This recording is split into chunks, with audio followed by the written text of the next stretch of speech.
Ayan, Coach. So yung question ko naman po sa iyo ngayon, ano po ba yung mga perfect food na pwede nating ipakain sa ating mga dogs? And paano po ba sila i-maintain? Meron po ba kayong mga tips dyan? Sabi sa pag-aaral, pag puppy daw, dapat high in protein. Pag adult na, less protein. Depende rin kasi sa mga aso natin eh. Yung ibang mga dog owners, prepare naman nila mga raw. Yung iba naman gusto nila kibble lang. Apo. Pero karamihan sa atin mga human food ang binibigay. Hinaluan ng atay. Totoo po hinaluan- yan. Ano po ba yung diet ni Milo and ng iba nyo pa pong pets? Sa akin po kasi karamihan ng mga dogs ko ngayon guys, puro adult na.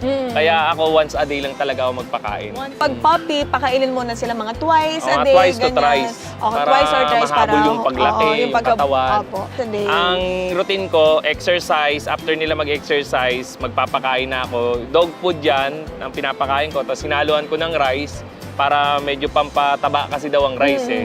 Bet din nagsabi sa akin, tapos mga gulay.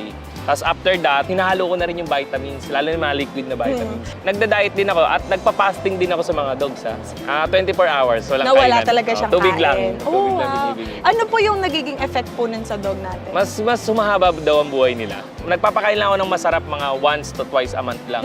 Maraming viewers tayo dito na medyo guilty sila kasi masasarap yung pinapakain nila. Kaya yung mga aso nyo guys, nangyayari, nagiging picky eater. About sa maintenance naman po pagdating po sa dog nyo, yung pagpapaligo, yung paglilinis po ng katawan nila, ng mga kuko nila, paano nyo po ginagawa to? Sa Milo and Friends, sa mga dogs ko, once a week. Pag ganitong Once a summer, mga twice a week. Mainit eh, mainit ang panahon. Yes, guys, nai-heat stroke din yung mga dogs natin. Kaya go to your nearest veterinarian, guys, and pa-check nyo yung mga pets nyo every time. So, Coach, ito naman po, ano nga ba ang dog breeds na perfect sa'yo? Maraming mga dog owners na gusto ko ng ganitong breed, gusto ko ng ganitong size. So, una sa lahat guys, aralin nyo muna ano ba yung temperament ng mga ganitong breed. For example, si Milo, Jack Russell, majority ng mga Jack Russell ay very hyperactive dogs. Hyperactive. Sabi sa pag-aaral, hindi nga daw yan nire-recommenda na para sa mga first-time dog owner. Okay, Kasi makikita kasi nyo si Milo, hindi talaga active. napapagod.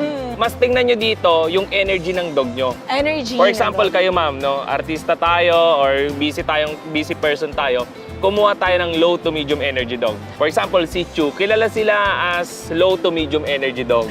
Yes. Chill lang, ganyan. Yes. Pero, meron pa rin kayong makikitang very high energy na si Chu. Yes. Nakadepende pa rin talaga yan, guys, sa energy ng mismong aso. Konting percentage na lang din yung breed, no? Kasi hindi naman lahat ng ibig sabihin kapag hyperactive yung type ng breed ng dog na to, ibig sabihin lahat ng dog na yon Hyperactive. na. Yes, Hindi siya ganun. exactly. Nakadepende pa rin talaga, guys, sa mismong dog, kung ano yung personality ng aso mo. For example naman, chow chow. Yung mga chow chow, matataas ang protection instinct niyan. Pero hindi lahat, no? Kasi yan talaga binreed dyan sa China para mag-protect eh. Okay. So kung puppy pa lang yan, kinuha mo, dapat i-socialize mo na sa iba't ibang tao. Yes, yes. Kasi Kaya, marami ring mga chow chow na aggressive ah. Coach, paano naman po pagdating sa mga husky? Yung mga husky, karamihan dyan, mga stubborn eh.